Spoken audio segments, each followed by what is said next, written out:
मगाशी माझा इंटरव्ह्यू तुम्ही बघा, मी हेच म्हटलं त्याचे 2 मित्र आणि तो गेलेला आहे, न सांगता गेलेला आहे.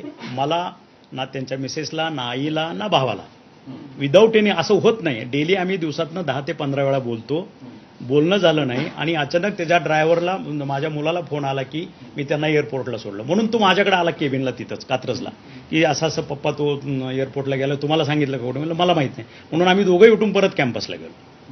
हे झालेलं तुम्हाला मगाशीच बोललेलं आहे. ड्रायव्हरने सांगितलं एवढ्या आरामात जाऊन त्यांना सोडून आलं, तर मग किडनॅपचा गुन्हा कसं काय दाखल झाला? कुठला? तुम्ही म्हणताय ना ड्रायव्हरने ऍग्री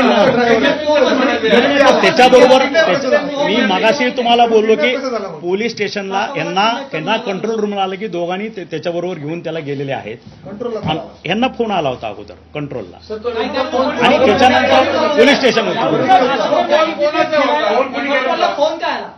कंट्रोल रूमला फोन आला की कोणी किडनॅप करून हे मुलगाला घेऊन गेलेलं आहे. त्यानंतर जे आहे ते बाकीच्या गोष्टी सुरू झाल्या आणि चुकी एअरपोर्टवरून ते गेले होते, बरोबर आहे, तर त्यामुळे तातडीने गुन्हा दाखल करणे गरजेचे होते. गुन्हा दाखल करून त्याशिवाय बाकीची ऍक्टिव्हिटी होत नाही. कोणाला जर आपण इनिशियल स्टेजला थांबवण्यासाठी सांगितलं, बाकी गोष्टी सांगितलं, तर एफआयआर शिवाय कुठल्या गोष्टी हलत नाही.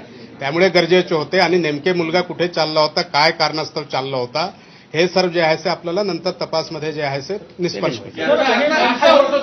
मुलाला वापस आणण्यासाठी सावंत साहेबांनी खोटा गुन्हा दाखल केला आणि अख्खी सिस्टीम वेगळी झाली, असा एक आरोप होतोय. हे आरोपचे आत्ताचे वेळी काही अर्थ नाही आहे, कारण आता एफआयआर होऊन आता ज्यावेळी